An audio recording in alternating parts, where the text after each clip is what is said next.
Hello दोस्तों, आप लोगों का स्वागत है पगला एक्सप्लेन चैनल पे। तो आज हम लोग यहाँ पे दोबारा I am the fitted villain के 33 एपिसोड को एक्सप्लेन करने वाले हैं। तो बिना किसी देरी के वीडियो को शुरू करते हैं। तो हम लोगों ने पिछले एपिसोड में देखा था कि गुचंग ने उन लोगों को रास्ता दिखा दिया था, लेकिन वो लोग उस पर नहीं चलना चाहते थे, वो उसके उल्टा चल रहे थे। उनका प्लान ये था कि वो गुचंग को धर दबोचेंगे और उसको हॉस्टेज की तरीके इस्तेमाल करेंगे। और गुचंग ने मन बना लिया था कि आओ पकड़म पकड़ाई खेले और ऐसे अंगूर दबोचूंगा ना कि तुम्हारा जूस ही बना दूंगा। और यहीं पे ही हमारा एपिसोड खत्म हो गया था, जिसके बाद सीन शिफ्ट होकर लिन पे आ जाता है और इसको भी ये खबर दी जाती है कि ये लोग गुचंग को पकड़ने के लिए कई सारे लोगों को भेजने वाले हैं। लेकिन अचानक से यहाँ पे बर्फ पड़ने लगती है क्योंकि पूरा एरिया ही ठंडा होने लगा था, जिससे यहाँ पे लिन को समझ में आ जाता है कि सिस्टर जुए यानी कि वो स्नो फेरी यहाँ पे आने वाली है। जिसके बाद हम लोग गार्ड्स को देखते हैं जो को भी यहाँ पे ठंड लगने लगी थी क्योंकि स्नो फेरी की वजह से बर्फ पड़ने लगी थी। वहीं पे स्नो फेरी की स्पीड काफी ज्यादा ही टेलीपोर्ट मार रही थी। खैर इसके बाद सिस्टर जुए सीधा यहाँ पे कमरे के अंदर एंटर मारती है, यानी किचन के ग्रैंडफादर के पास में, जहाँ पे चन और उसके ग्रैंडफादर बात कर रहे थे। वहीं पे चन पूछती है कि अचानक से मुझे क्यों बुलाया गया। तो उसके ग्रैंडफादर आगे से बताते हैं कि मैं चाहता हूँ कि तुम सेफ रहो, क्योंकि इस चीज का लेना देना गुचंग के साथ में है। लेकिन उससे पहले यहाँ पे स्नो फेरी आ जाती है, तो वो लोग उसे देख के हैरान हो गए थे। वहीं पे चन के ग्रैंडफादर को पता था कि ये लोग गुचंग को पकड़ने का प्लान बना रहे हैं, इन्हें पहले ही पता लग गया था, लेकिन इन्होंने अभी तक गुचंग को बताया नहीं है। और उन्हें यही लग रहा था कि स्नो फेरी यहाँ पे गुचंग को पकड़ने के लिए आई हुई है। और स्नो फेरी डायरेक्ट कहती भी है कि वो यहाँ पे गुचंग से मिलना चाहती है। तो पूछे से गुचंग खुद ही आ जाता है और वो स्नो फेरी से पूछता है कि तुम्हें यहाँ पे शॉर्ट क्लिफ की मिस्ट्रेस स्नो फेरी हो क्या। जिसपे स्नो फेरी गुचंग से कहती है कि उसने यहाँ पे गुचंग के सजेशन के बारे में सोचा, लेकिन उसे इस बात के ऊपर यकीन है कि गुचंग यहाँ पे सच में ट्रस्ट वर्दी है या नहीं। गुचंग उससे कहता है कि अगर तुम्हें जानना है कि मैं भरोसे के लायक हूँ या नहीं, तो फिर पहले ये बताओ कि तुमने मास्क क्यों पहना है, अपनी पहचान मुझसे क्यों छुपा रही हो। जिसके बाद वो स्नो फेरी के पास जाता है और उससे कहता है कि ये हटाओ ना, तो भी तो हम लोग एक दूसरे के ऊपर भरोसा कर पाएंगे। तो स्नो फेरी अपनी शॉट को बाहर निकाल लेती है, तो गुचंग उसे धमकाते हुए कहता है मरना है तेरे को। और ये सच में डेथ स्टेयर दे रहा था। एक सेकंड के लिए शॉर्ट फेरी घबरा जाती है। बाकी ये दोनों तो घबराए हुए ही थे क्योंकि इन्हें पता है कि गुचंग किस मिट्टी का बना है। उसी टाइम पे यहाँ पे जुआंडी आ जाती है, जो यहाँ पे अपनी मास्टर यानी कि सिस्टर जुए से कहती है कि गुचंग अलग है, वो यहाँ पे बाकी लोगों के तरीके नहीं है। और चन भी आगे से यही बोलती है कि गुचंग अलग है, उसने यहाँ पे उन लोगों की मदद की है। वहीं पे वो गुचंग से कहती है कि यहाँ पे स्नो फेरी का गुचंग से कोई भी लेना देना नहीं है, वो उसके प्रति कोई भी बुरे इरादे नहीं रखती है, वो तो बस गुचंग से साथ बात करना चाहती है। गुचंग आगे से कहता है अच्छा ऐसा है क्या, तो फिर इनसे जरा ये पूछो कि सॉर्ड इमॉर्टल प्लेग के बारे में क्या है, वो लोग बाहर काहे लिए नाच रहे हैं। जिसपे इन सभी लोगों को झटका लगता है क्योंकि इन्हें पता ही नहीं था कि गुचंग को इसके बारे में पता है। वहीं पे चन को ये नहीं पता था कि वो सभी लोग गुचंग के लिए आ रहे थे, लेकिन उसे यहाँ पे सॉर्ड इमॉर्टल प्लेग के बारे में पता है। जिसके बाद वो अपने ग्रैंडफादर की तरफ देखते हैं, तो ग्रैंडफादर आगे से बताते हैं कि वो गुचंग को बस बताने ही वाले थे, इसीलिए वो उसे यहाँ पे लेके आए थे।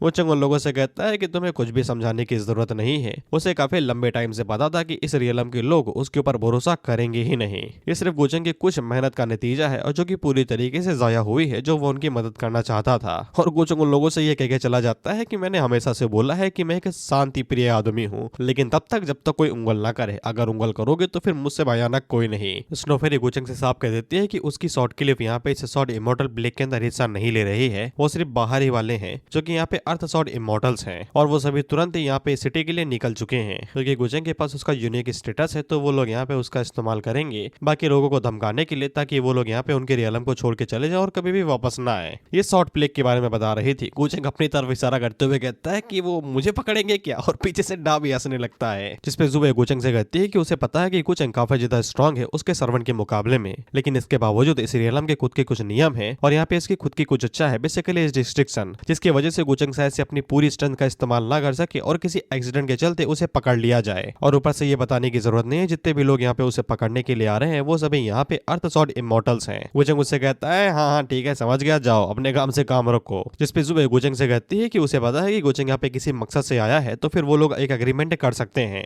तो गुचंग उन लोगों से कहता है कैसा एग्रीमेंट भाई, मैं बस तुम लोगों से यही चाहता हूँ कि तुम मुझे उंगल ना करो, नहीं तो मैं तुम तारों को कूट दूंगा। वैसे मैं काफी ज्यादा दयालु प्रिय आदमी हूँ, शांति भरा हुआ, चाय पी के हमेशा टुन्न रहता हूँ। जिसपे जुए आगे से कहती है कि ठीक है हम समझ गए, लेकिन शॉर्ट इमॉर्टल प्लेग का हमारे साथ कोई लेना देना नहीं है। जिसपे ये लोग खुश थे कि गुचंग काफी ज्यादा दयालु प्रिय आदमी है, नहीं तो अब तक तो इन लोगों को पकड़ चुका होता और अपने लिए इस्तेमाल कर रहा होता चारे के तरीके। वह पे गुचंग आगे से यहाँ पे रिकार्नेशन पावर इस्तेमाल करते हुए सोचता है कि इससे क्या फर्क पड़ता है कि तुम लोग मुझे उंगल नहीं कर रहे, इसका मतलब ये थोड़ी नहीं है कि तुम लोग इस रियलम के अंदर रहते नहीं। बाय द वे अगर तुम लोग भूल गए हो तो मैं बता दूं कि गुचंग जब यहाँ पे अपने रिकार्नेशन पावर का इस्तेमाल करता है तो फिर उसके ऊपर रिस्ट्रिक्शन पूरी तरीके से हट जाते हैं, यानी कि वो अपनी पूरी ताकत का इस्तेमाल खुलेआम कर सकता है। खैर इसके बाद यहाँ पे वो अर्थ इमॉर्टल्स आ जाते हैं, तो इनमें से एक अर्थ इमॉर्टल का और इतना ज्यादा हाई था कि इन लोगों के ऊपर काफी ज्यादा प्रेशर पड़ने लगता है। जिसके बाद हम लोग यहाँ पे वो फैमिली को देखते हैं और ये लोग खुश खुश हो जाते हैं, आगे से कहते हैं कि चलो हम लोग बाहर चल के देखते हैं, फाइट नहीं करेंगे बस देखेंगे ही, क्योंकि यही हमारा मौका है टॉप क्लैन बनने का इस रियलम के अंदर। इसके बाद हम उन अर्थ इमोर्टल्स को देखते हैं, यहाँ पे 3 ही आए हुए थे और ये लोग किसी फॉर्मेशन का इस्तेमाल कर रहे थे, इसलिए जो आगे था वो पीछे 2 वालों से कहता है कि तुम लोग अकेले फाइट ना करना, मुझे यहाँ पे अकेले फाइट करने दो और तुम बस फॉर्मेशन को मेंटेन रखना। जिसपे वो लोग उससे कहते हैं मदद करने के लिए शुक्रिया गैलेक्सी सॉर्ड सेंट।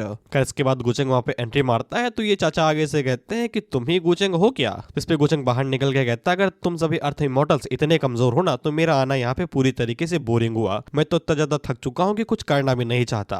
जिस पे वो लोगों की जल्दी वो आगे से चिखते हैं कमजोर किसका बोला रे, खुद को ज्यादा होशियार ना समझो, अभी तुम्हारी हेकड़ी निकालता हूँ। और पता नहीं क्यों यहाँ पे जुए आ जाती है गुचेंग को प्रोटेक्ट करने के लिए और वो उन चाचा से कहती है कि गुचेंग हमारे प्रति कोई भी क्षति भावना नहीं रखता है, इसलिए उस पे बेफालतू में अटैक ना करो, इसे सिर्फ उन लोगों के ऊपर क्लैमिटी ही आएगी। फिर नीचे जो लोग थे वो भी अपने मन के अंदर यही सोच रहे थे, इसके साथ तो यहाँ पे मिशन आई थी ना, तो फिर ये गुचेंग के साथ आई थी तो ये गुचेंग यहाँ पे बाहर वाला कैसे हो सकता है। यहाँ तक कि लिन भी हैरान था, यहाँ की सिस्टर जुए यहाँ पे किसी बाहर वाले की मदद करने के लिए यहाँ पे अपने रियलम के खिलाफ जा रही है। फिर ये चाचा आगे से चिल्लाने लगते हैं कि तुम्हें पता है कि मेरे जितने भी बच्चे थे, जितने भी ग्रैंड चिन्नल थे, वो सभी यहाँ पे इन लोगों की वजह से ही मारे गए हैं, लेकिन इसके बावजूद तुम इस बंदे को बचाना चाहती हो जो कि बाहर वाला है, तो फिर तुम भी हमारी एनिमी बन जाओगी और एनिमी बनने के लिए तुम्हें यहाँ पे कोई भी चीज बचा नहीं पाएगी। जिसके बाद ये चाचा आगे से star ceiling blood sacrifice formation का इस्तेमाल करते हैं तो आसमान में एक बहुत बड़ी फॉर्मेशन बनती है और यहाँ पे जितना भी खून था यानी कि जो भी सिटीजन थे उनका यहाँ पे ब्लड सेक्रीफाइस लिया जा रहा था अगले अटैक को पावर अप और हार्नेस करने के लिए। जिस पर ग्रैंडफादर आगे से कहते हैं इस तरीके से तो ये पूरी सिटी को ही मौत के घाट उतार देगा। जिस पे जुआनडी आगे से कहती है कि ये खुद की ही नफरत में अंधा हो चुका है तो इसे सिटी के अंदर और कोई भी दिखाई नहीं दे रहा। हम लोग सिटी के अंदर देखते हैं तो ये आगे से चिल्ला चिल्ला के कह रहे थे कि इनकी लड़ाई में हमें क्यों घसीटा जा रहा है यार, हम तो छोला खा के बैठे थे यहाँ पे। शॉर्ट फेरी उन चाचा को समझाती भी है कि इस तरीके से लड़ने का कोई भी फायदा नहीं है, बल्कि उल्टा वो तो उसे यहाँ पे बचाने के लिए आई है।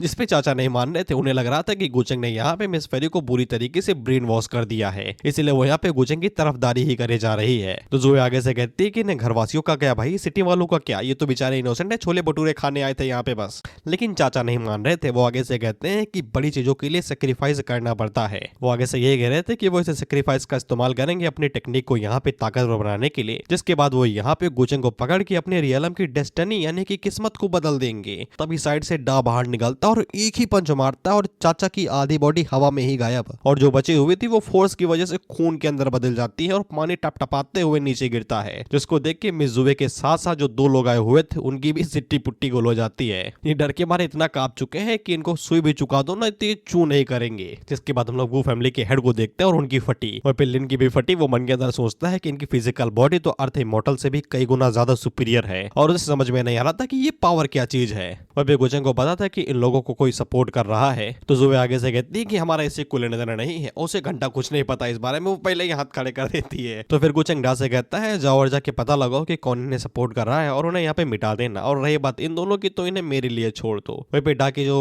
कल्टीवेशन थी वो यहाँ पे पीक कोसी सॉवरेन रियलम पे पहुंच चुकी थी। खैर इसके बाद डा अपने काम से निकल जाता है और जो 2 बचे हुए लोग थे वो भी यहाँ से खिसक लेते हैं ये कहते हुए कि इसके ऊपर यहाँ पे रिस्ट्रिक्शन काम क्यों नहीं कर रहा है। जिसपे दूसरा बंदा आगे से कहता है कि जान बचाओ साले, जिसके बाद हम लोग सवाल जवाब कर लेंगे। लेकिन हम लोग गुचेंग को देखते हैं जो कि आगे से यहाँ पे अपनी स्पेशल पावर का इस्तेमाल करते हुए कहता है कि पहले मुझे उंगल करते हो, चाय भी पीने नहीं देते और खुसफुस करते रहते हो फालतू में, और तुम्हें लगता है कि मैं तुम्हें भागने दूंगा। खैर इसके बाद गुचेंग की जो धर्माइक बॉडी या स्पिरिचुअल बॉडी थी वो बाहर निकलती है और उसके दोनों हाथ इन दोनों को पकड़ते हैं तो ये दोनों जिंदगी की भीख मांगने लगते हैं, ये कहते हुए कि हमें तो सूट सेक्टर के सीनियर इमोर्टल ने भेजा था, हम तो बस उसका कहना मान रहे हैं, हमें छोड़ दो भैया। तो गुचेंग आगे से कहता है कि मैंने पहले भी बोला था कि मैं शांति प्रिय आदमी हूँ, लेकिन तब तक जब तक उंगल ना की जाए, अगर मुझे उंगल की गई तो फिर मुझसे भयानक कोई आदमी नहीं, देखो तुम्हारी उंगली तुम्हारे अंदर घुसा दूंगा। जिसके बाद वो उन दोनों को ही पकड़ता है और अपने हाथों का इस्तेमाल करते हुए उनका जूस बना देता है और अपने हाथों को झटकते हुए कहता है कि छी गंदगी लग गई यार। और वो लोगों से कहता है कि चिंता न करो, तुम्हारा सूसेट का जो मॉडल है वो तुम्हारे पास ही आएगा बहुत जल्द ही। वही हम लोग में जुए को देखते हैं और डर के मारे कांप रही थी।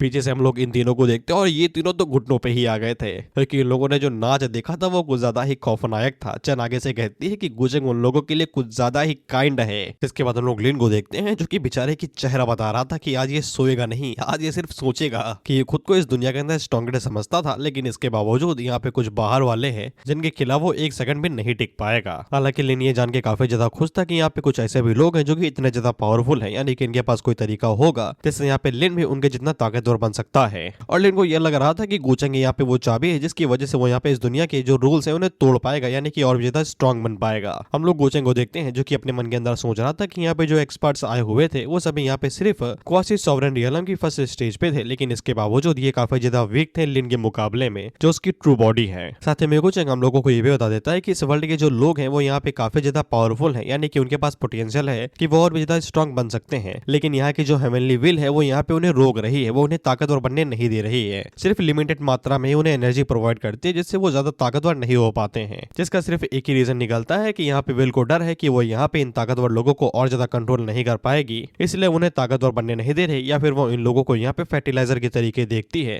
यानी कि वो इनका इस्तेमाल करेगी खुद की पावर को बढ़ाने के लिए। लेकिन गोचेंग अपने मन के अंदर सोचता है कि इन्हें क्या ही फर्क पड़ता है, इन लोगों की पावर, हेवनली विल की पावर वो अल्टीमेटली मेरी ही तो होने वाली है, लड़ो यार तुम्हें जितना लड़ना है। जिसके बाद हम लोग वो फैमिली को देखते हैं और इन लोगों को लग रहा था कि ये लोग सेफ हैं क्योंकि गोचेंग इनकी तरफ नहीं आ रहा था और ये लोग यहाँ से खिसकने वाले थे, उससे पहले ही गोचेंग इन लोगों के ऊपर हमला करता है और उनकी मुंडिया पटाखों के तरीके फोड़ देता है और सॉस के तरीके इनका लहू बाहर आके गिरता है। फिर इसके बाद हम लोग अपनी साइड को देखते हैं। ऑफ कोर्स सॉर्ड रियलम से मेरा कुल लेना देना नहीं, मेरा आधार कार्ड इस साइड पे बना है, यही हूं मैं रहता। खैर इन लोगों को पता चलता है कि सॉर्ड रियलम वालों ने गोचेंग के खिलाफ में सॉर्ड प्लेग का इस्तेमाल किया था। ये आगे से हंसते हुए कहते हैं कि इन लोगों ने जानते हो टफेस्ट अपोनेंट चूज कर लिया, सीधा फाइनल बॉस से टक्कर लेने चले गए और ये बड़े मजे लेके हंस रहे थे, जितने बैठे थे सबके सब हंस रहे थे यहाँ पे। फिर फिर आगे से कहती है कि चलो बढ़िया ही है, अब सूज सेक्टर वालों को चैन से नींद नहीं आएगी कुछ दिन, और वो मन के अंदर सोचती है कि वो यही सोचती है कि उनकी साइड पे कोई भी ऐसी बेवकूफी ना करे जैसा यहाँ पे सूज सेक्टर और सॉर्ड इमॉर्टल वाले लोगों ने किया है। जिसके बाद हम लोग टोबायाओ को देखते हैं जो कि एक कमरे में पड़ा हुआ था और ये टेक्निक ही छांट रहा है। यहाँ पे कुछ लोगों की वजह से इसे भी पता चल जाता है कि सॉर्ड इमॉर्टल लोगों ने यहाँ पे गोचेंग के खिलाफ में कोई क्राइम व्राइम किया था, लेकिन गोचेंग ने उल्टा उन्हें ही पकड़ लिया।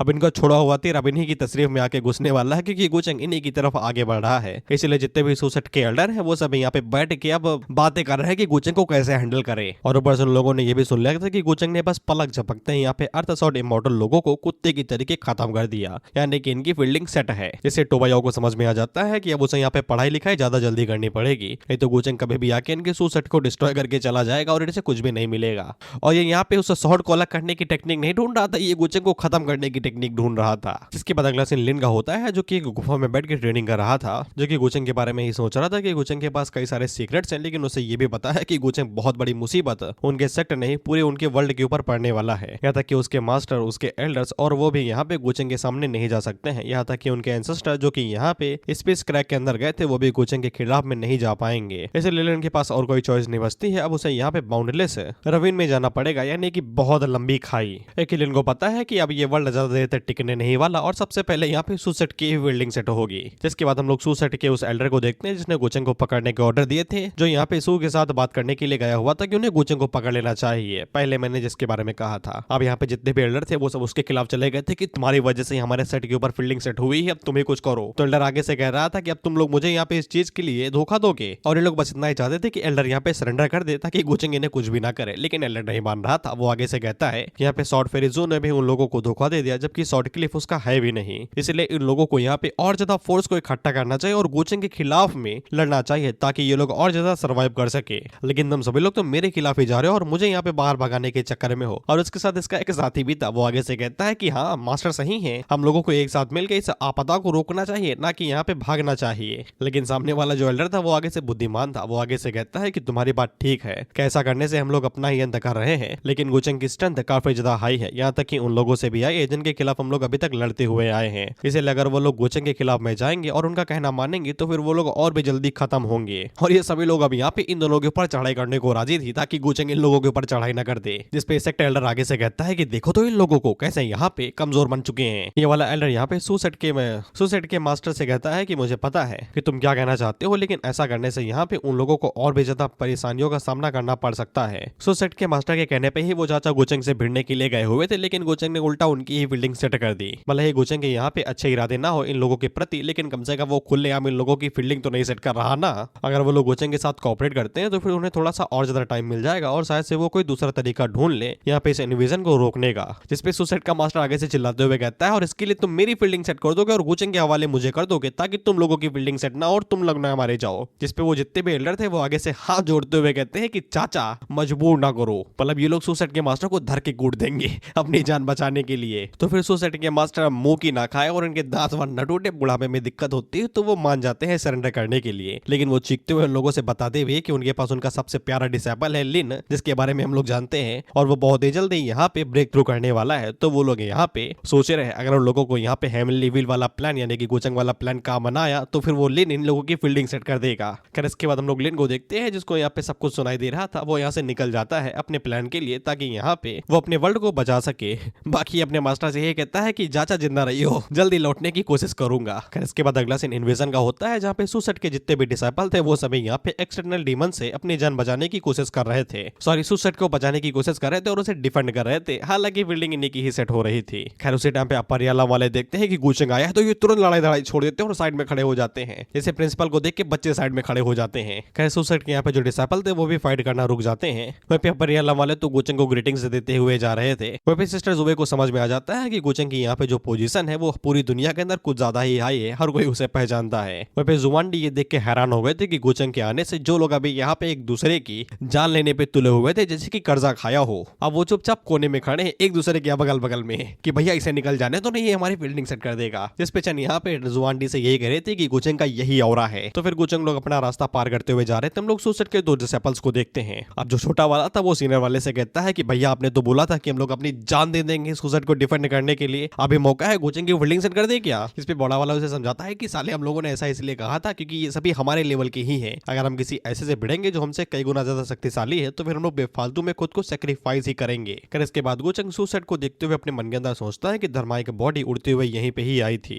फिर इसके बाद हम लोग गुचेंग को डायरेक्ट सिंहासन के ऊपर बैठा हुआ देखते हैं और उन सभी लोगों ने पहले ही प्लान कर लिया था कि वो गुचेंग के सामने सरेंडर ही करेंगे। तो गुचेंग आगे से कहता है बढ़िया है तुम लोगों ने मेरे खिलाफ फाइट नहीं की, नहीं तो मुझे बेफालतू में कत्लेआम करना पड़ता और खून आना पड़ता जो मुझे बिल्कुल पसंद नहीं है। लाल रंग देखते ही मेरा जी मतला जाता है, उल्टी सी आ जाती है। वहीं पे ये दोनों क्यूटीज आपस में बात करते हुए कहते हैं कि मुझे यकीन नहीं हो रहा कि एल्डर्स यहाँ पे इतनी जल्दी सरेंडर कर दिए। जिस पे चन आगे से कहती है कि बढ़िया इन्हीं लोगों के लिए ही है, नहीं तो गुचेंग इनकी फील्डिंग सेट कर देता। जिस पे जुवानडी आगे से ये कहती है कि बढ़िया यही है कि गुचेंग उन लोगों की साइड पे नहीं तो सबसे पहला नंबर उन्हीं लोगों का था। खैर इसके बाद जो भी यहाँ पे एल्डर थे जो सुसेट के मास्टर के खिलाफ में थे वो सभी गुचेंग से कहते हैं कि ये सब कुछ इन चाचा ने किया है, इनको लोगों ने पकड़ के धर लिया है, अब ये आपके हुए, आपको जो इनको पनिशमेंट देनी है दो। वहीं पे इनमें से जो एक एल्डर था वो आगे से यहाँ पे सिस्टर जुबे को चिल्ला रहा था ये कहते हुए कि तुम यहाँ पे गद्दार के साथ मिल चुकी हो, तुमने हमारा शर्म से मुंह नीचा करा दिया। जिस पे जुबे अपना सर नीचे झुकाने के अलावा और कुछ भी नहीं कर सकती थी। फिर इसके बाद आगे बढ़ता है और वो यहाँ पे उस एल्डर से कहता है जो कि जुबे से कह रहा था कि तुमने हमारा सर नीचा करा दिया। डाउ से कहता है कि तुम दोनों नीचे घुटनों पे बैठो। जिस पे वो एल्डर मना कर देता है, ये कहते हुए कि तुम मुझे मार सकते हो, मेरी बेइज्जती नहीं कर सकते। और यहाँ पे सारिया पे रहा था कि मैं उसके तले नहीं झुकूंगा, ये फलाना ढिमकाना। उसी टाइम पे डाउस के मुंह के ऊपर घूसा मारता है और उसकी चटनी बना देता है, जिसे सुसेट के मास्टर की फटके चार हो जाती है, उनको भाई चोक ले जाती है। पीछे दोनों एल्डर थे वो आपस में बात करते हुए कहते हैं कि जो हम लोगों ने र्यूमर सुना था कि इसकी फिजिकल स्ट्रेंथ ही यहाँ पे अर्थ सॉर्ड इमॉर्टल से ज्यादा है वो मजाक नहीं था। फिर इसके बाद यहाँ पे सुसेट के मास्टर को एकदम धमकाते हुए कहता है कि नीचे झुको, तो वो तुरंत अपने घुटनों पे आ जाते हैं। इसके बाद गुचेंग उनसे कहता है अगर तुम मेरे बंदी ही बनने वाले हो तो फिर तुम्हें कल्टीवेशन की क्या ही जरूरत है। जिसके बाद वो उंगली उठा के एक झटके के अंदर ही मास्टर की जो भी कल्टीवेशन थी उसे यहाँ पे पूरी तरीके से डिस्ट्रॉय कर देता है। और गुचेंग उन लोगों से कहता है कि इनकी कल्टीवेशन अब खत्म हो चुकी है तो फिर ये किसी काम के नहीं रहे, मैं इन्हें प्रिजन के अंदर रखूंगा। जिसके बाद वो बाकी लोगों को से कहता है कि चिंता ना करो यार, मैं कोई दानव थोड़ी ना हूँ, मैं किसी इनोसेंट को नहीं मारता हूँ। तुम लोगों ने बड़ी समझदारी के साथ सरेंडर कर दिया, इसलिए मैं तुम में से किसी को भी किसी चीज का दोष नहीं दूंगा जो मेरे साथ हुआ था। इस पे लोग गुचेंग की तारीफ करते हुए उससे माफी मांगते हैं कि ये हमारी शर्म की बात है कि हमने आपको पहचाना नहीं और आपके ऊपर अटैक कर दिया। और फिर गुचेंग ने सुसेट मास्टर को इसलिए बचा के रखा था क्योंकि वो लिन का मास्टर था। वो यही सोच रहा था कि वो बाद में यहाँ पे मास्टर का इस्तेमाल कर सकता है लिन के खिलाफ में। और उसे भी पता चल जाता है कि लिन यहाँ से जा चुका है क्योंकि उसे यहाँ पे उसकी एनर्जी महसूस नहीं हो रही थी।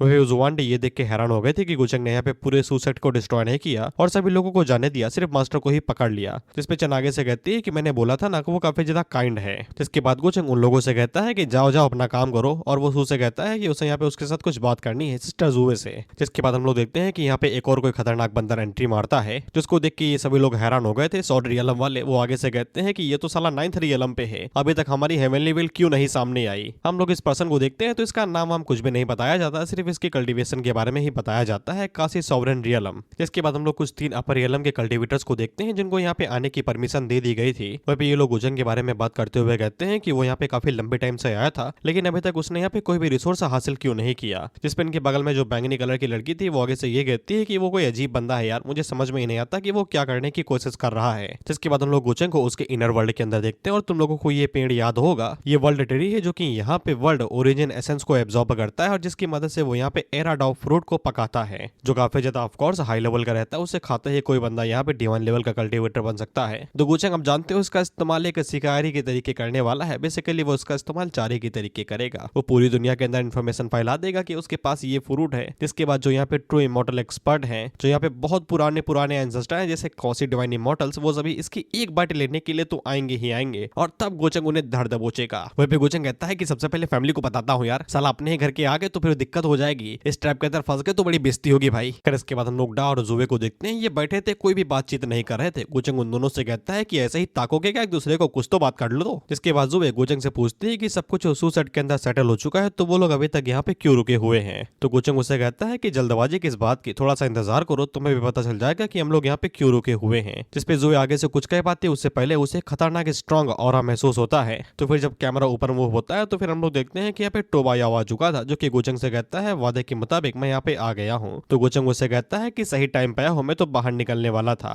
टोबायाओ सबसे पहले कहता है कि मुझे मेरी छोटी बहन को देखना है कि वो सेफ है या नहीं। तो गुचंग उससे पूछता है कि तुम्हें कोई तरीका पता चला जिससे तुम उस शॉट को खुद से अलग कर सको। जिसके बाद बाकी सभी लोग भी यहाँ पे आ जाते हैं और वो सभी पूछ रहे थे कि क्या हो रहा है, क्या हो रहा है। सिस्टर जुवे को पता नहीं था कि ये लोग किस चीज के बारे में बात कर रहे थे, लेकिन उन्हें शॉट के बारे में नाम पता था तो उन्हें कुछ अजीब सी चीज महसूस हो रही थी अपने कानों के अंदर। और जुवे को ऐसा लगता है कि इसी शॉट की वजह से गुचंग इस वर्ल्ड के अंदर आया हुआ है, वो तो आधी बात है। फिर इसके बाद गुचंग अपना वादा पूरा करता है और वो यहाँ पे टोबायाओ को उसकी छोटी बहन से मिलवाता है जो पूरी तरीके से ठीक ठाक थी। और वो टोबायाओ से कहता है कि सेटिस्फाई हो ब्रो। फिर इसके बाद टोबायाओ एक लंबी सांस लेता है और गुचंग से कहता है कि चलो फाइट करने के लिए रेडी हो जाओ। जिसके अगले सीन में हम लोग देखते हैं कि लिन जिस गुफा के अंदर बैठा हुआ था वहाँ पे कई सारी शॉट्स थी, तो वो सभी शॉट्स उड़ते हुए यहाँ पे लिन की तरफ जाने लगती हैं। जिसके बाद यहाँ पे जितने भी डिसेबल थे उन सभी लोगों की शॉट्स भी उड़ते हुए यहाँ पे लिन की तरफ जाने लगती हैं और जो भी एल्डर हैं और जो भी लोग हैं उन लोगों की जो शॉर्ट स्पिरिट पावर है वो भी यहाँ पे लिन की तरफ आकर्षित होने लगती है। बेसिकली वो यहाँ पे सभी लोगों की तरफ से अपनी अपनी पावर खींच रहा था। बेसिकली टोबायाओ इन लोगों से इनकी पावर उधार ले रहा है ताकि वो गुचंग के खिलाफ में जीत सके। फिर इसके बाद टोबायाओ गुचंग से कहता है अगर तुम्हें मेरी शॉट चाहिए तो फिर अपनी लाइफ के ऊपर गिव अप करो। जिसपे गुचंग आगे से नौटंकी करते हुए कहता है कि तुम ये सब कुछ इतने परफेक्टली कैसे कर सकते हो, मैं कितना ज्यादा केयरलेस था, मैं यहाँ पे तुम्हें हल्के में ले रहा था वगैरह वगैरह। फिर इसके बाद टोबायाओ गुचंग के ऊपर इकट्ठा हमला करने के लिए आगे बढ़ता है और तुम देखो भाई गुचंग की तरफ कितनी शॉट्स आगे बढ़ रही हैं। उस टाइम बेटा तेजी के साथ आगे बढ़ता है गुचंग के अटैक को रोकने के लिए और वो उन सभी शॉट्स को अपने ऊपर ले लेता है, जिससे वहां पे एक तगड़ा धमाका होता है और एकदम इमेंस पावर रिलीज होती है। इससे जो भी एल्डर थे वो सभी आगे से कहते हैं कि गुचंग की फील्डिंग सेट तो नहीं हो गई। वहीं पे हम लोग जुए को देखते हैं जो कि शील्ड बना के यहाँ पे उन सभी शॉट से खुद को और उन दोनों क्यूटीज को बचा रही थी। वहीं पे ये एनर्जी इतनी ज्यादा थी कि जो आसपास के पहाड़ों और चीजों के ऊपर टकराती है तो वो डिस्ट्रॉय हो जाते हैं। जिसके कुछ मिनटों के बाद जब मामला पूरी तरीके से शांत हो जाता है तो जुए तो काफी ज्यादा घबरा जाती है। उसको ये लग रहा था अगर ये फोर्स थोड़ी देर के लिए और चलती तो वो यहाँ पे मारी जाती, लेकिन जब वो अपने सामने देखती है तो उसकी एक सेकंड के लिए आंखें बाहर आ जाती है क्योंकि गुचंग ने 2 उंगलियों से उस शॉट को पकड़ लिया था। और गुचंग डा से कहता है कि यार तुमने यार पूरा ऑरा यार अकेले फार्म कर लिया, मुझे लगा कि मैं कुछ करूंगा लेकिन तुम बीच में आ गए यार, ऐसा ना करा करो। वहीं पे सभी लोग गुचंग को जिंदा देख के दंग रह गए थे। खैर इसके बाद गुचंग अपनी धर्मा बॉडी का इस्तेमाल करते हुए टोबायाओ को पकड़ लेता है और उससे कहता है कि मुझे लगा कि तुम अपना ट्रम्प कार्ड दिखा रहे हो और मुझे सच में लगा कि तुम एकदम खतरनाक शो दिखाओगे, लेकिन तुम तो फुसकी बम निकले यार, दया आ रही है तुम पे अब। इसके बाद वो टोबायाओ से कहता है कि कुछ और कहना है, तो टोबायाओ आगे से कहता है खत्म कर दो और छोटी बहन को जाने दो बस। जिसपे गुचंग उससे कहता है कि हाँ भाई तुम्हारी बहनों को जाने दूंगा, मुझे उसमें कोई भी दिलचस्पी नहीं है। और गुचंग शॉट को पकड़ के उसे प्यार से सहला ही रहा था कि अचानक से गुचंग को एक झटका लगता है और गुचंग के हाथों से यहाँ पे टोबायाओ गायब हो जाता है। दरअसल यहाँ पे हेवनली व्हील आ गई थी जो कि टोबायाओ को अपने साथ उड़ा के लेके जाती है।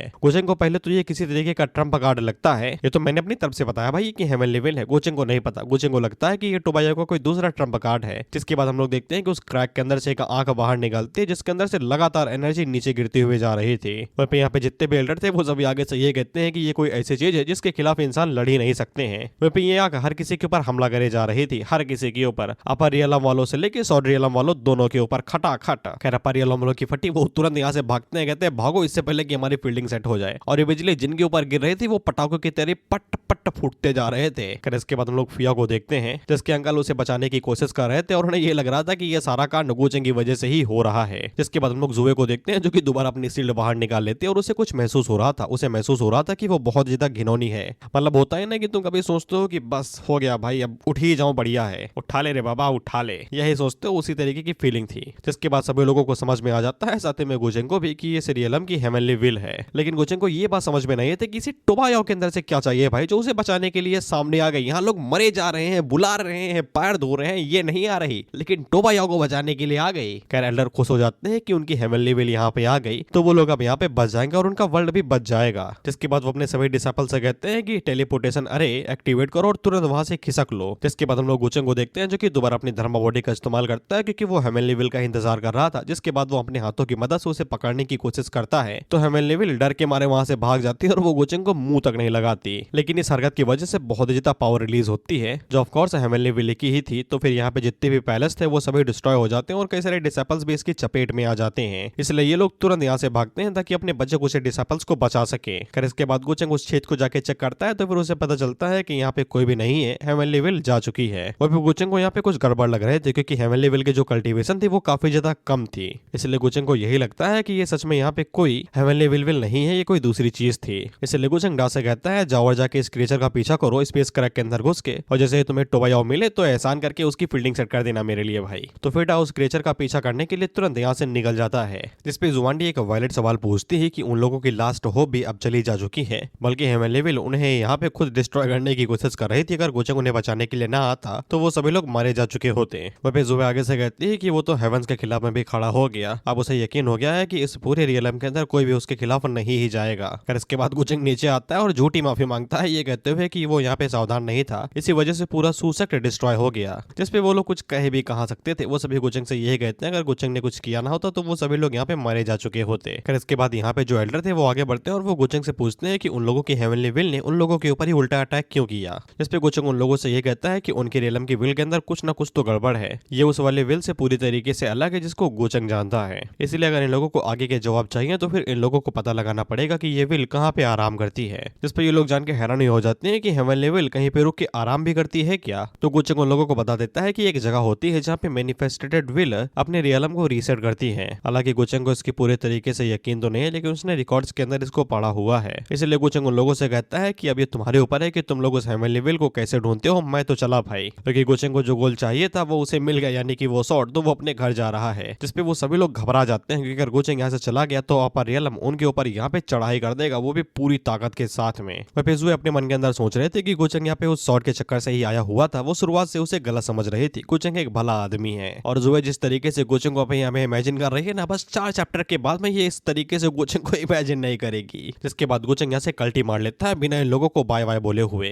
जिसपे चेन नाराज हो जाती है कि वो गुचेंग को गुड बाय भी बोल नहीं पाए। जिसपे जुए उन लोगों से कहती है कि वो यहाँ पे सिर्फ हम लोगों को आगाह करने के लिए आया हुआ था, उसका काम खत्म हुआ, वो चला गया। वो उन लोगों से कहती है कि अपने अपने रिसोर्स इकट्ठा कर लो, अब हम लोगों को पूरा फोकस हेवनली रियम को ढूंढने में लगाना है कि वो कहाँ पे इंतजार करती है, कहाँ पे आराम करती है। अब वो लोग सिर्फ अपने ऊपर ही रह सकते हैं, खुद के ऊपर भरोसा कर सकते हैं आगे जो भी मुसीबत आएगी उसका सामना करने के लिए। जिसके बाद कई सारे दिन बीत जाते हैं, हम लोग वुडी को देखते हैं जो कि मिंग के पास में आया हुआ था। मिंग उसे पूछती है किस लिए भेजा गया भैया तुमको। जिसपे वुडी अपने पास से उन सभी वेपन्स को बाहर निकालता है जो कि वर्ल्ड डोमिनेशन के लिए थे साथ के साथ। और गुचेंग ने वुडी के यहाँ तो इनको यहाँ पे मिंग के पास भिजवाया है। मिंग ये देख के हैरान हो जाती है कि गुचेंग ने ये सब कुछ इतनी जल्दी इकट्ठा कर लिया, खासकर सॉर्ड को भी। लेकिन बाद में वो यहाँ पे अपनी एक्साइटमेंट को मार देती है और वुडी से कहती है कि उसके पास तो कई सारे लोग होंगे ना ये सारे काम करने के लिए, तो फिर उसने मुझे क्यों चूज किया। मिंग के मुताबिक चूचू उसके लिए बढ़िया रहेगी। जिससे वुडी को झटका लगता है और गुचेंग को पहले से ही पता था कि मिंग नाराज रहेगी, तो उसने वुडी को पहले पट्टी पढ़ा देगी। तुम्हारी मालकिन गुस्सैल है, उसे एकदम मक्खन लगाना और तारीफ की छाछनी में डुबो देना, वो खुश हो जाएगी तो सारा काम हो जाएगा तुम्हारा। वुडी पूछता है कि मालकिन को मनाना मुश्किल है क्या, तो गुचेंग आगे से कहता है कि मुझसे भी ज्यादा मुश्किल। फिर इसके बाद वुडी अपनी जवान चलाता है, छाछनी में लपेट के एकदम खटाखट वो मिंग की ऐसी ऐसी तारीफ करता है कि पूछो नहीं। मिंग से ज्यादा सुंदर कोई नहीं, उससे ज्यादा ट्रस्टवर्दी कैपेबल कोई नहीं है गुचेंग के आसपास। गुचेंग ने ऐसा बोला। और अगर ये सारा काम अगर मिंग करेगी तो फिर गुचेंग को जरा से भी चिंता नहीं रहेगी। जिसमें मिंग खुश तो हो जाती है और वो इस चीज के लिए मान जाती है, लेकिन दिखाती नहीं है। इसके बाद हम लोग दोबारा सॉर्ड रियलम को देखते हैं और ये लोग यहाँ पे किसी चीज को ढूंढने के लिए आए हुए थे। जैसा कि गुचेंग ने बताया था कि तुम लोगों को वो जगह ढूंढनी पड़ेगी जहाँ पे हेवनली विल आराम करती है। तो ये लोग उसी जगह को ढूंढने के लिए आए हुए थे,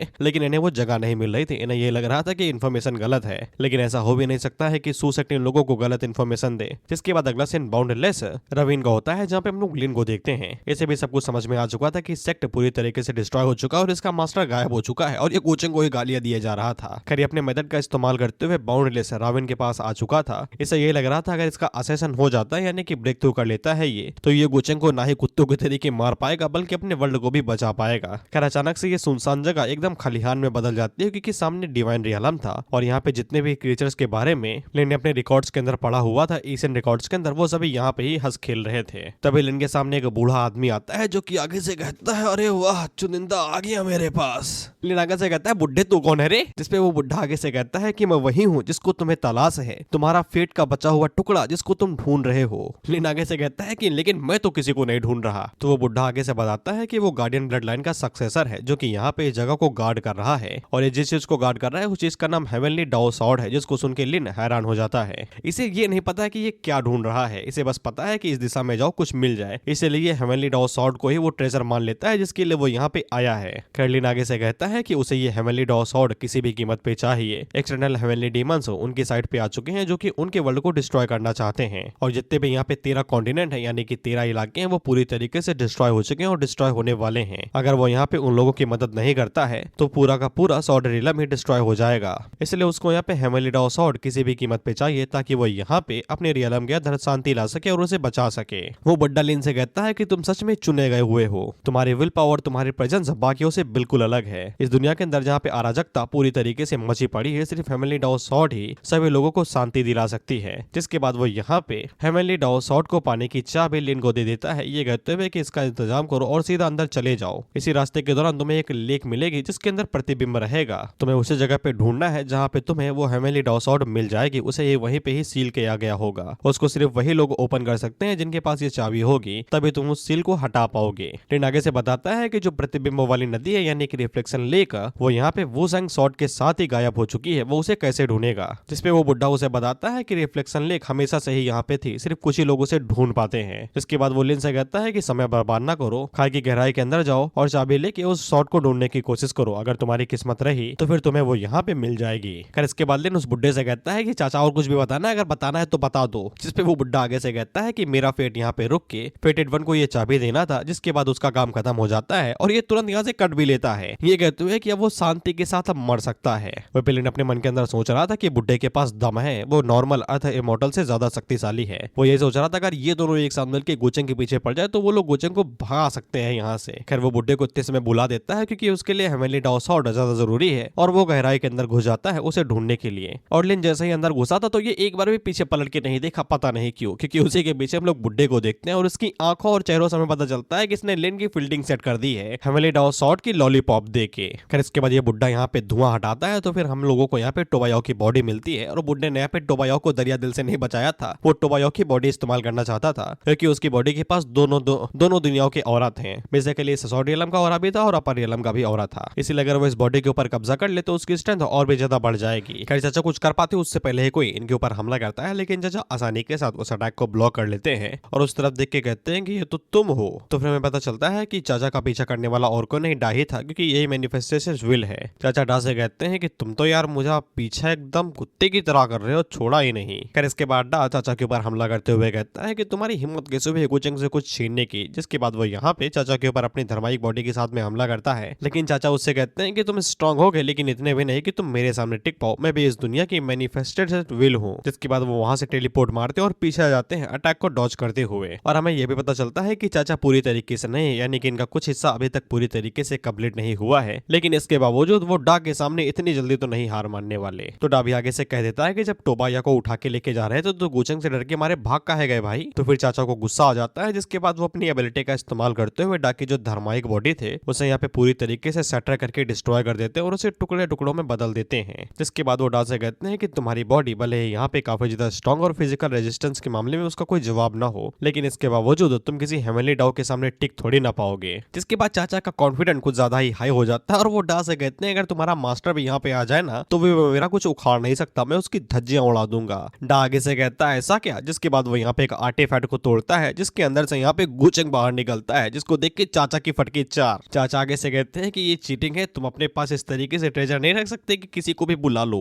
तो फिर हम लोग गोचेंग को देखते हैं जो कि बाहर निकलते ही कहता है और बढ़ो का हाल चाल। और डा चाचा से कहता है कि अब बताओ, अभी तो तुम बहुत ज्यादा कुछ बोल रहे थे, अब बोलो ना। गोचेंग चाचा से कहता है कि अच्छा, जो तुम्हारी बॉडी का हिस्सा वहाँ पे दिखाई दिया था, वो आंख दिखाई दी थी, वो तुम्हारी बॉडी का हिस्सा था। चाचा आगे से चीखते हुए कहते हैं कि वो इस रियलम के रूलर हैं, यहाँ के हेवन एंड अर्थ है, वो गुचंग के सामने इतनी आसानी के साथ तो हार नहीं मानने वाले। जिसके बाद वो अपनी एबिलिटी का इस्तेमाल करते हुए गुचंग को यहाँ पे कुचलने की कोशिश करते हैं। बेसिकली ये पूरी तरीके से एक गॉड है इस दुनिया का, तो ये अपने मुताबिक यहाँ पे चीजों को कंट्रोल कर सकता है। तो ये गुचंग को उसे तोड़ने मरोड़ने की कोशिश कर रहा था, लेकिन गुचंग के पास है दोइस्ट बोन, और इसकी पूरी बोन ही यहाँ पे दोइस्ट बोन के साथ में बनी हुई है। ऑफ कोर्स अपनी बहन की हड्डियां चुराएगा तो बनेगी ही ना। खैर चाचा की आंखें बाहर, उन्हें यकीन नहीं होता कि गुचंग की पूरी बॉडी है यहाँ पे दोइस्ट बोन से बनी हुई है। वो गुचंग से कहते हैं कि कौन है रे तू, और चाचा मन के अंदर सोचते हैं कि ये सब कुछ तो मुझे चाहिए था, मैं हमेशा से इसकी चाहत रखता था। खैर गुचंग चाचा को ऑफर देता है, ये कहते हुए अगर तुम मुझे बता दो कि ओरिजिन एसेंस कहाँ पे है हेवनली डाओ का, तो फिर मैं तुम्हारी कॉन्शियस को जिंदा छोड़ दूंगा। चाचा उससे पूछते हैं कि तुम ओरिजिन एसेंस की वजह से आए हो क्या यहाँ पे। गुचंग आगे से कहता है कि और किस लेके आऊंगा, यहाँ पे 2 घोड़े के रिसोर्स मेरे किस काम के आए। चाचा गुचंग से कहते हैं कि यहाँ पे हेवनली डाओ का जो ओरिजिन एसेंस है वो लिंक पूरी तरीके से चाचा के साथ में जुड़ा हुआ है, यानी कि ये जो बॉडी दिखाई दे रही है वो ओरिजिन एसेंस से बनी हुई है। अगर ओरिजिन एसेंस यहाँ से उठा तो चाचा गायब, इसीलिए वो गुचंग को इस बारे में कैसे बता सकते हैं। जिसपे गुचंग कहता है कि अच्छा, जो मैंने अंदाजा लगाया था वो पूरी तरीके से सही था। तुम शुरुआत में यहाँ पे हेवनली विल की तरीके ही थे, लेकिन तुम कॉन्शियस थे पूरी तरीके से सेटिस्फाइड नहीं थे इस दुनिया की, इसलिए तुम यहाँ पे स्पिरिट रियलम के अंदर बदले, जिसके बाद तुम ट्रांसेंडेंट स्टेज के अंदर आए और इस तरीके से तुम इस वर्ल्ड के विल बन गए और तुमने सक्सेसफुली ये पोजीशन हासिल कर ली और ये बॉडी बना ली और तुम्हारे पास पोटेंशियल भी है और शायद से तुम उस रियलम तक पहुंच सकते हो, नाम नहीं बताया हमें। लेकिन गुचंग बीच ही में रुक जाता है। तो चाचा उससे कहते हैं कि तुम ये सब कुछ कैसे जानते हो, तुम्हें इतना सब कैसे पता है। बेसिकली गुचंग चाचा के लिए खतरा बन चुका है, गुचंग को कुछ ज्यादा ही पता है चाचा के बारे में, और अगर वो जो गुचंग को यहाँ से जिंदा जाने देंगे तो वो हमेशा के लिए उनकी गले की हड्डी बन के पड़ा रहेगा। तो गुचंग आगे से खुद ही चीखते हुए कहता है कि आओ ना भाई, खत्म कर लो ना, सारा किस्सा खत्म करो। जिसके बाद ये अपनी असली रंग दिखा रहा था। चाचा आगे से चीखते हुए कहते हैं कि मौत से टक्कर कर रहा है, तो गुचंग आगे से कहता है शौक है, लेकिन इसका होता अपोजिट है, क्योंकि चाचा कल्टी मार लेते हैं, जिससे तो गुचंग भी हैरान की तो चिल्ला रहा था, डायलॉग मार रहा था, हमला करने की जगह पे भाग कैसे गया ये। दरअसल चाचा को समझ में आ गया है कि गुचंग का यहाँ पे लेवल लिन के बराबर का ही है, फिर उससे हाई है, और वो अभी यहाँ पे गुचंग से पूरी तरीके से नहीं बढ़ सकते, क्योंकि वो पूरी तरीके से कंप्लीट ही नहीं है। इसलिए उन्हें सबसे पहले अपने ऊपर से सील हटानी है, जो कि लिन हटाएगा। जिसके बाद वो यहाँ पे टोबायो की बॉडी के ऊपर कब्जा करेंगे, तब आके वो गुचंग से निपट सकता है। गुचंग उससे कहता है कि बुद्धिमानी काफी अच्छी चीज है और चालाकी भी, जिस हिसाब से भागे हो बच जाते, लेकिन मैं तुमसे हमेशा 2 कदम आगे था।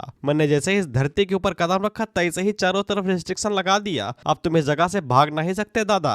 जिसके बाद गुचंग जैसे ही मुट्ठी बंद करता है तो चारों तरफ से उसने यहाँ पे स्पेस को सील कर दिया था, जिससे ना ही तो कोई अंदर आ सकता और ना ही कोई बाहर जा सकता है। और गुचंग पीछे से खड़ा होते हुए कहता है कि अब स्ट्रगल करना बंद करो यार, उम्र हो गई है तुम्हारी, अब तुम संन्यास ले लो। लेकिन चाचा आगे से और फार्म करते हुए कहते हैं कि अगर वो चाहे तो वो यहाँ से जा सकते हैं, इस दुनिया के अंदर उन्हें कोई भी रोक नहीं सकता है। जिसके बाद वो यहाँ पे टोबायाओ को छोड़ देते हैं, क्योंकि वो उसको ले जा नहीं सकते हैं। इसके बाद गुचंग आगे से जंजीरों का इस्तेमाल करता है चाचा को पकड़ने के, लेकिन वो जंजीरें यहाँ पे चाचा के आर पार हो जाती है, उन्हें कुछ भी नहीं होता। इसके बाद वो और फॉर्म करते हुए कहते हैं, देखा मैं इस दुनिया का हिस्सा हूँ, ये दुनिया मैं हूँ, यहाँ के जितने भी रूल्स हैं, यहाँ का स्पेस वाटर सब मैं कंट्रोल करता हूँ, जब तक मैं यहाँ पे हूँ मैं इनविंसिबल हूँ, मुझे कोई भी मार नहीं सकता। तभी गुचंग आगे से वो बाटली बाहर निकालता है जो हर किसी चीज को एब्जॉर्ब कर लेती है और चाचा के मुंह के पास रख देता है। चाचा के रिएक्शन पूरी तरीके से सेटिस्फाइड था, क्योंकि अगले पल गुचंग उन्हें एब्जॉर्ब कर लेता है और वो चीखते रह जाते हैं और कुछ भी नहीं। फिर इसके बाद गुचंग पार्टी मार के बैठ जाता है और चाचा की सोल को एब्जॉर्ब करने लगता है। तो चाचा की जितनी भी मेमोरी थी वो सब गुचंग को मिल जाती है। जिसके बाद हमें चाचा का पास्ट पता चलता है। तो शुरुआत में चाचा एक हेवनली डॉविल की तरीके ही थे, जो कि इस दुनिया के साथ में पैदा हुए थे शुरुआत के साथ ही में। लेकिन जैसे जैसे समय बीता तो फिर जो चाचा थे, जो उनकी विल थी, वो यहाँ पे डिससेटिस्फाइड थे सिर्फ एक नॉर्मल सी कॉन्शियस के रूप में। इन्हें भी अय्याशी करनी थी, इन्हें भी शरीर चाहिए था, ये भी माल फूक के बंद होना चाहते थे। इसलिए चाचा यानी कि विल ने प्लान बनाया कि यहाँ के जितने भी लिविंग बींग्स हैं वो उन्हें एक बार में ही सेक्रीफाइस कर देंगे, जिससे वो यहाँ पे आगे बढ़ जाएंगे और यहाँ पे ट्रांसेंडेंट स्टेज को हासिल कर लेंगे। लेकिन उस टाइम के यहाँ पे जो सुप्रीम एक्सपर्ट्स थे उन्हें कुछ समझ में आया कि कुछ तो गड़बड़ है भाई, चाचा मूड में है अय्याशी करने के। तो उन लोगों ने एक टीम बनाई और खिलाफ लड़ गए हेवनली डाओ के, यानी कि अपने ही भगवान से। और उन लोगों ने कैसे न तैसे यहाँ पे चाचा को हरा ही दिया। लेकिन ये वाली बात हमेशा हमेशा के लिए हिस्ट्री की बातों में दब के रह गई। किसी को भी नहीं पता कि इस हेवनली विल के साथ क्या हुआ था और ये कितनी ज्यादा इविल थी,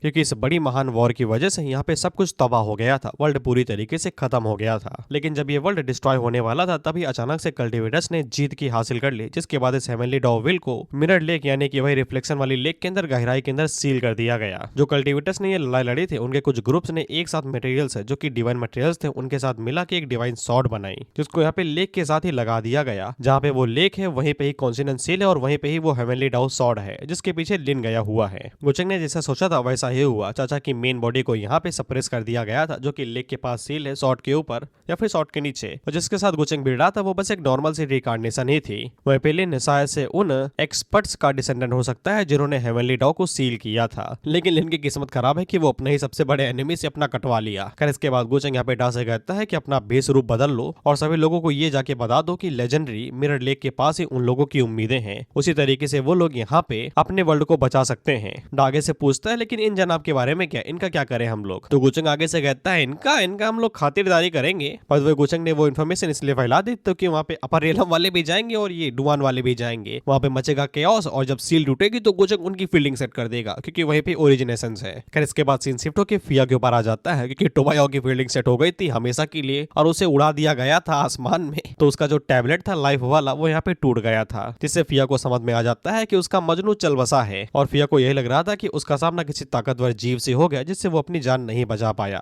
जिसके बाद हम इन लोगों को देखते हैं, बेसिकली जुबे और एल्डर्स को। इन लोगों को इन्फॉर्मेशन मिल गई थी जो गुचेंग ने फैलाई थी। तो इन लोगों ने अपना जत्था जोड़ा और जादू टोटा करके इन लोगों ने पता लगाया कि रूमर्स पूरी तरीके से सही है क्योंकि मिरर लेक के पास ही सॉर्ड सिटी एक बार देखी गई थी और वहीं पे ही डिवाइन सॉर्ड हैं जो सुप्रीम सॉर्ड सिटी के साथ जुड़े हुए हैं। जो भी आगे से बताती है कि यहाँ पे कुछ और भी सॉर्ड्स प्रिस्क्रिप्शन है जो कि यहाँ पे रूमर्स के साथ में जुड़ रहे हैं जो सॉर्ड सिटी से ही जुड़े हुए हैं। अगर दोनों ही अफवाह वहाँ पे एक साथ मिल रही है तो फिर उन लोगों को जगह पे जाके चेक करना चाहिए। खैर इसके बाद ये लोग पता नहीं किसी चीज को जोड़ते हैं तो फिर इन लोगों को एक नक्शा सा मिल जाता है। इसके बारे में कुछ बताया नहीं ना, तो मैं कैसे बता सकता हूँ यार तुम्हें। बस जुबे उन सभी चीजों को देख के आगे से यही बताते हैं कि जितने भी निशान और क्लू जा रहे हैं वो सभी एशियंट र्यून की तरफ जा रहे हैं, जो कि इन लोगों के लिए भी एक बड़ी न्यूज है क्योंकि इन लोगों को पता ही नहीं था कि इनके रियलम के अंदर इतनी बड़ी एक एशियंट र्यून है जिसका नाम एशियंट जुआन डिवाइन डायनेस्टी है। फिर इसके बाद गुचेंग को भी इस र्यून के बारे में पता चल जाता है और गुचेंग ने जब टोबायो की फील्डिंग सेट की थी तो फिर उसे उसके चेस्ट भी मिल गई थी सिस्टम की तरफ से। खैर गुचेंग आगे से डा से पूछता है कि ये इन्फॉर्मेशन कहाँ से मिली, तो डा आगे से बताता है कि वो सुसाइड के अंदर वो लोग जादू टोना कर रहे थे, उसी से हम लोगों को मिली है। और फिर गुचेंग को पहले से मिरर लेक के बारे में पता था तो उन लोगों को यहाँ पे बस डायरेक्ट फॉलो करना था, यानी कि जब वो लोग र्यून के अंदर घुसेंगे तो पीछे से गुचेंग धप्पा मार देगा। खैर गुचेंग डा से कहता है कि अरे ये इन्फॉर्मेशन हमारे कॉम्पिटिटर्स के साथ भी तो शेयर करो, अपर रिलम के अंदर भी जाओ और जाके डंका पीट दो इसका, क्योंकि इससे गुचेंग को ज्यादा फायदा होगा। एक साइड हीरो बनेगा तो एक साइड और ज्यादा फेमस होगा। खैर इसके बाद सीन शिफ्ट होकर लिन पे आ जाता है और ये पता नहीं कहाँ आ गया था बेचारा, मुझे भी नहीं पता, लेकिन की के हिसाब से मिरर लेक यहीं पे ही होनी चाहिए। लेकिन ये घंटा भर यहाँ पे घूम लिया लेकिन इसे कुछ भी नहीं मिला, बस टूटे फूटो घरों के अलावा। यहाँ तक कि इसने पानी की एक बूंद भी नहीं देखी तो यहाँ पे झील कैसे होगी। इसलिए लिन यही फैसला करता है कि थोड़ा सा और ज्यादा गहराई के अंदर जाते हैं ताकि वो कोई मिस्टीरियस फॉर्मेशन को छू ले जिससे वो मिरर लेक सामने आ जाए। इसके बाद अगला सीन कुछ दिनों के बाद का होता है और ये लोग भी उसी जगह पे आ गए थे जहाँ पे लिन इतनी समय था। ये लोग इस डायनेस्टी को देख के कहते हैं कि हमने कभी सोचा भी नहीं था कि हमारे घर के अंदर ही इतना बड़ा घर होगा। वहीं पे एल्डर आगे से पूछता है कि इस डायनेस्टी की जो फोर्स होगी क्या वो गुचेंग के बराबर की होगी या फिर वो गुचेंग से कमजोर होगी। जिसपे जो आगे से ये कहती है कि अपर रियलम के जो लेजेंडरी लैंड है वहाँ पे ऐसी कई सारी फोर्सेस हैं जिनका मुकाबला उन लोगों की ये डिवाइन डायनेस्टी नहीं कर सकती है। इससे कोई फर्क नहीं पड़ता है कि कौन ताकतवर है क्योंकि अब यहाँ पे दोनों एग्जिस्ट ही नहीं करती हैं, यानी कि गुचेंग की फोर्स तो है लेकिन ये डिवाइन डायनेस्टी पता नहीं कब की उजड़ गई है। खैर उसी टाइम पे एल्डर को दिखाई देता है कि उनसे पहले भी कुछ और मेहमान यहाँ पे आ चुके हैं जिनको अगर देखा जाए तो वो अपर रियलम वाले लगते हैं, यानी कि गुचेंग ने सही तीर मारा। जिसके बाद ये लोग और इधर उधर ढूंढते हैं तो फिर इन्हें और भी ज्यादा लोग दिखाई देते हैं, जिसपे ये लोग बहुत ज्यादा हैरान होते हैं क्योंकि ये इन्फॉर्मेशन इन लोगों ने अपने तक दबा के रखी थी। ये इन्फॉर्मेशन इन लोगों ने किसी को भी नहीं बताई दी। जिसपे वो उन लोगों से साफ कर देती है कि कमर कस लो, हम लोग अकेले उस लेक को ढूंढने के लिए नहीं जाने वाले हैं। और ऊपर से ये लोग यहाँ पे कई दिनों से उस लेक को ढूंढने की कोशिश कर रहे हैं लेकिन इन्हें पानी की एक बूंद नहीं मिली। इसके बावजूद यहाँ पे इतने सारे लोग हैं लेकिन इसके बावजूद उन्हें एक लेक तक नहीं मिली, तो फिर लेक को ढूंढना बहुत ज्यादा मुश्किल हो जाएगा। वहीं पे इन लोगों ने अपना माइंडसेट रेडी कर लिया था क्योंकि इन लोगों को किसी के साथ भी भिड़ना पड़ सकता है, खासकर अपर रियलम वालों से, क्योंकि गुचेंग ने जब यहाँ पे हेवनली विल को डिस्ट्रॉय कर दिया था तो रिस्ट्रिक्शन जो था वो यहाँ पे हट चुका था या फिर पूरी तरीके से कमजोर हो गया था। इसलिए अपर रियलम के जो और ज्यादा पावरफुल लोग हैं वो भी यहाँ पे अब आ सकते हैं क्योंकि रिस्ट्रिक्शन कमजोर हो गया है। तो इन लोगों की जान हलक में अटकी हुई है, अगर ये भिड़ते हैं तो इनके मरने के चांस हैं। जिसके बाद हम लोग यहाँ पे चेन जुआनडी और उसके एम्परर को देखते हैं। इनके बगल में एक लड़का था जो कि आगे से कह रहा था कि सबसे भयानक बैटल शुरू ही होने वाला है। फिर ये बंदा यहाँ पे बिल्कुल भी नहीं आना चाहता था क्योंकि अगर वो लोग किसी की भी चपेट में आ गए तो इनकी बॉडी भी नहीं मिलेगी। जिसपे जुआनडी आगे से ये कहती है कि वो लोग मरने वाले हैं, तो इस तरीके से मुंह फेर लेना पूरी तरीके से अनअवॉइडेबल है। तो इसीलिए वो लोग यहाँ पे अपने वर्ल्ड को बचाने के लिए आए हुए हैं एक आखिरी मौके के तौर पे। जिसपे वो बंदा जुआनडी से आगे से कहता है कि अगर कोई भी खतरा आया तो मैं तुम्हें प्रोटेक्ट करूंगा, मेरे पास कई सारे लाइफ सेविंग आइटम्स है जो कि मेरे ग्रैंडफादर ने मुझे दिए हैं। साफ देखा जा सकता है बंदा लाइन मारने की कोशिश कर रहा है लेकिन जुआनडी लाइन काट देती है ये कहते हुए कि वो सभी चीजें तुम अपने पास ही रखो, जब खतरा है तो अपनी जान बचा लेना। जिसपे चनली आगे से ये कहता है कि बहुत ही जल्दी बहुत बड़ी वॉर होने वाली है, यहाँ तक कि लैंस और इमोर्टल जैसे लोग भी जिंदा रहेंगे या नहीं इसकी गारंटी नहीं दे सकते हैं, इसलिए उसको यहाँ पे जुआनडी की चिंता हो रही है। जिसपे जुआनडी दोबारा कह देती है कि उसे चिंता करने की जरूरत नहीं है, उसके फादर उसका ख्याल रख लेंगे। जब चनली को समझ लेना चाहिए था कि बस बहुत हो गया भाई, ना करो इतनी बेइज्जती, लेकिन उस टाइम पे उसका ग्रैंडफादर यहाँ पे आ जाता है जो कि जुआनडी से कहता है कि तुम कुछ ज्यादा ही बदतमीज नहीं हो।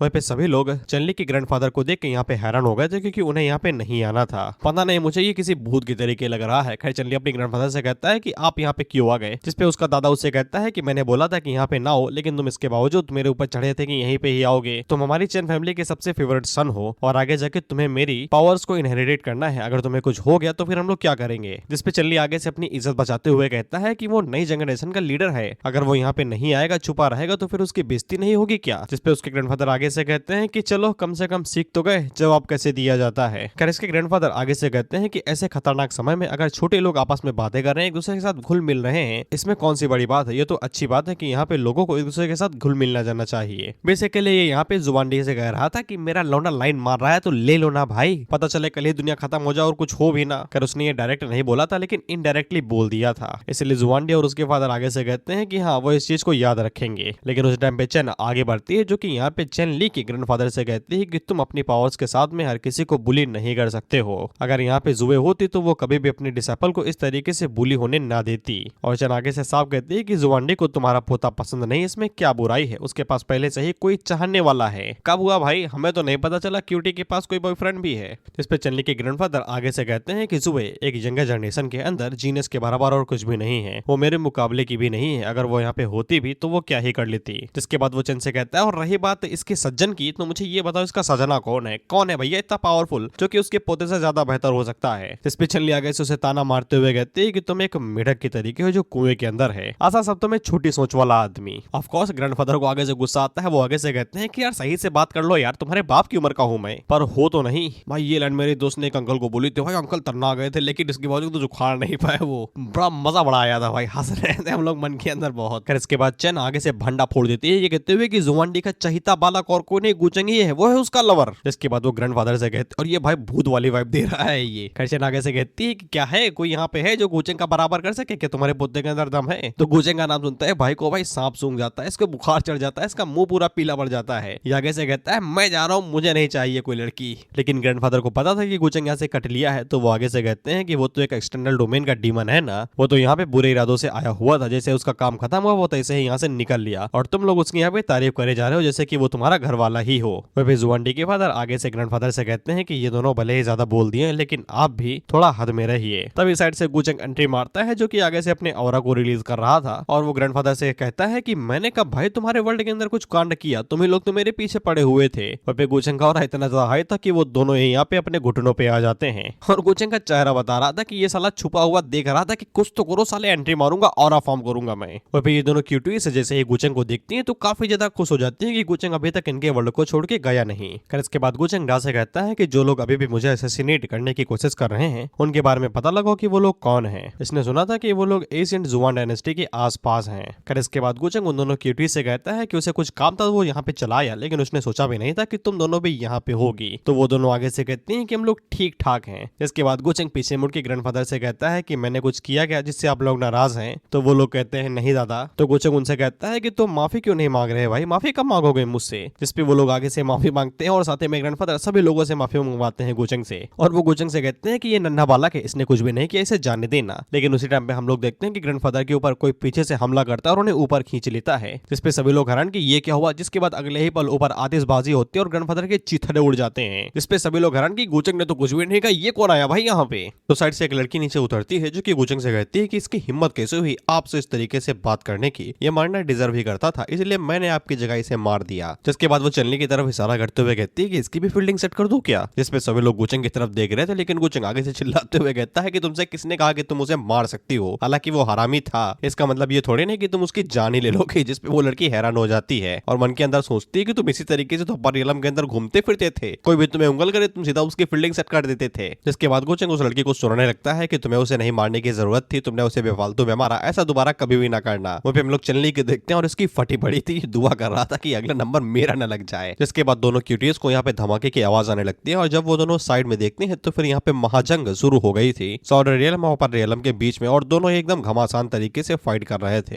वहीं पे जुवांडी को पता चलता है कि इस घमासान युद्ध के बीच में स्नो भी फंस चुकी है, यानी कि जुए, और उसकी फील्डिंग सेट होने वाली है। जिसके बाद हम लोग जुए को देखते हैं जहाँ पे उसके जो फोर्थ एल्डर थे उनकी फील्डिंग सेट हो चुकी थी, यानी कि वो खत्म हो चुके थे। जिसके बाद अपर रियलम का कल्टीवेटर उसके ऊपर अटैक करते हुए कहता है कि लड़ाई पे ध्यान दो, अपने दोस्तों के ऊपर नहीं। जिसके बाद वो उसके ऊपर एक जोरदार पंच मारता है तो जुए घायल होकर दूर जाके गिरती है। जिसके बाद एक दूसरी फीमेल कल्टीवेटर अपनी टेक्निक का इस्तेमाल करते हुए जुए को लटका लेती है और उसकी बॉडी के अंदर से उसके जो मसल्स थे उन्हें खींच के बाहर निकालने वाली थी। वो फीमेल कल्टीवेटर उससे कहती है कि तुम्हें क्या लगता है कि तुम यहाँ पे हमारा सामना कर सकती हो, जबकि तुम सिर्फ कौसी सॉवरेन रियलम पे हो। जिसके बाद वो उन स्पिरिचुअल धागों को खींचती है तो फिर जुए की बॉडी के अंदर से जो उसकी स्किन थी वो यहाँ पे खींचने लगती है। लेकिन तभी वहाँ पे गुचेंग एंट्री मारता है जो कि यहाँ पे उन धागों को काट देता है। पहले तो वो कल्टीवेटर गुचेंग को देख नहीं पाती तो वो चिल्लाने लगती है, लेकिन जैसे ही वो गुचेंग को देखती है तो वो धीमी पड़ जाती है। वहीं पे जुए गुचेंग से पूछती है कि तुम रिटर्न टिकट लेके वापस कैसे आ गए, तो गुचेंग उसे बताता है कि तुम लोग और यहाँ के रियलम के जितने भी लोग हैं वो सब मेरे दोस्त के बराबर ही हो, तो फिर मैं तुम लोगों को ऐसे कैसे जाने दे सकता हूँ। जिसके बाद बाकी सभी लोग भी यहाँ पे आ जाते हैं तो गुचेंग उनसे कहता है कि मरे नहीं, बढ़िया है। वहीं पे अपर रियलम के जो भी कल्टीवेटर थे वो सब गुचेंग से कहते हैं अगर तुम चाहते हो तो फिर हम लोग इन्हें जाने देते हैं। वहीं पे वो फीमेल कल्टीवेटर एल्डर से पूछती है कि ये गुचेंग करना क्या चाहता है, जिसपे वो एल्डर यही कहता है कि हमें भी नहीं पता, चुपचाप इसका कहना मानो, नहीं तो हम भी इसकी हिट लिस्ट के अंदर आ जाएंगे। कर इसके बाद गुचेंग आगे बढ़ता है और उन तीनों को यहाँ पे ग्रीड करता है और इस पीले वाले एल्डर को कहते हुए कहता है कि आप तो ओल्ड एंसेस्टर हैं, मैं आपकी इज्जत करता हूँ। जिसपे वो लोग गुचेंग को बताते हैं कि वो लोग यहाँ पे उस लेजेंडरी रिफ्लेक्शन लेक के लिए आए हुए हैं जो कि इन्हें रियोन्स के अंदर फंसी हुई है। उन लोगों को यहाँ पे एक हिडन आइटम चाहिए जिसके लिए वो लोग यहाँ पे इन सभी चीजों को एक्सप्लोर करने के लिए आए हुए हैं। जिसपे गुचेंग उन लोगों से कहता है कि मैं तो बस यहाँ पे किसी काम की वजह से आया हुआ था, उसे यहाँ पे इस रिफ्लेक्शन लेक के अंदर जरा सा भी इंटरेस्टेड नहीं है, इसलिए वो उन लोगों से कहता है कि तुम लोग ऐसे जा सकते हो, मुझे कोई दिक्कत नहीं और मेरे ऊपर ध्यान देने की जरूरत नहीं है। जिसपे एल्डर उससे दोबारा रिक्वेस्ट करता है कि हमारे साथ चलो ना, शायद से हम लोग कुछ कमालदार और मजेदार चीज देख लें, लेकिन गुचेंग दोबारा मना कर देता है। लेकिन वो यहाँ पे उन तीनों से कहता है लेकिन तुम इन तीनों को लेके जाओ, मैं इन लोगों को मरते हुए नहीं देखना चाहता और ना ही आपस में तुम्हें लड़ते हुए देखना चाहता हूँ। जिसपे जुए के बगल में जो कल्टीवेटर था वो आगे से कहता है कि अगर हम उनके साथ जाएंगे तो फिर हम उनके खिलाफ कभी जीत ही नहीं पाएंगे और हमें लगता है कि गुचेंग हमारी मदद करेगा, उसे ज्यादा चिंता तुम्हारी है। जिसपे जुए आगे से कहती है कि गुचेंग और उसके रियलम हमारे खिलाफ ही हैं। गुचेंग हमारे लिए उनके खिलाफ इतना दूर तक जा चुका है कि यही काफी ज्यादा बड़ी बात है, अब वो और ज्यादा हमारी मदद नहीं कर सकता है। खैर पर रियलम वाले गुचेंग से कहते हैं अगर तुम नहीं आओगे तो फिर हम लोग जा ही रहे हैं, अगर तुम साथ आते तो फिर एक मजेदार हो जाता है ये। गुचेंग उन लोगों से कहता है जाओ जाओ। वहीं पे जुए उनका पीछा करने के बारे में सोचती है क्योंकि अगर उन लोगों को यहाँ पे रिफ्लेक्शन लेक उनसे पहले मिल गई तो फिर वो लोग यहाँ पे कुछ करने से पहले ही खत्म हो जाएंगे। वहीं पे गुचेंग उससे कहता है अगर तुम लोग उनके साथ जाओगे तो फिर तुम्हारा आपस में लड़ाई हो सकती है और मैं तुम्हें बचाने के लिए दोबारा नहीं आ पाऊंगा। जिसपे जुए आगे से कहती है कि तो फिर उनके पास कोई चॉइस ही कहाँ है, इसीलिए वो लोग उनका पीछा करने के लिए रेडी हो जाते हैं। जिसपे गुचेंग धीरे से अपने मन के अंदर कहता है कि तुम सही हो, तुम्हारे पास कोई भी चॉइस नहीं है, हर किसी के पास उनका खुद का भाग्य होता है, जिनकी किस्मत में मरना लिखा होता है वो मरते ही हैं। जिसके बाद हम लोग लिन को देखते हैं और उसे यहाँ पे वो सॉर्ड महसूस हो रही थी, इसीलिए वो उस डायरेक्शन के अंदर तेजी के साथ आगे बढ़ते जा रहा था और साथ ही में इसे ये भी पता चल गया था कि अपर रियलम के लोग यहाँ पे तेजी के साथ आगे बढ़ रहे हैं, इसलिए ये भी अपनी रफ्तार बढ़ा देता है। और लिन के सामने ही वो एंट्रेंस थी जिससे वो यहाँ पे उस रियोन के अंदर जा सकता है जहाँ पे वो लेक है और टावर भी है। जिसके बाद लिन उसी का इस्तेमाल करता है और उस लेक के सामने आ जाता है उस टनल की मदद से। जिसके बाद हम लोग जुए की टीम को देखते हैं और ये भी लोग तेजी के साथ आगे बढ़ते जा रहे थे, तो फिर लिन ने जिन लोगों को हराया था उनकी नजर इन लोगों के ऊपर पड़ती है और ये लोग समझ नहीं पा रहे थे कि ये अचानक से यहाँ पे कैसे आ गए, क्या कोई इनसे पहले यहाँ पे आया था क्या। लेकिन तभी इनके पीछे वो अपर रियलम वाले लोग आ जाते हैं जो कि एक बंदे के ऊपर अटैक करके उसकी जान ले लेते हैं और बाकी लोगों से कहते हैं कि इंतजार ना करो, जल्दी से आगे बढ़ो और वो जगह हमें ढूंढ के दो,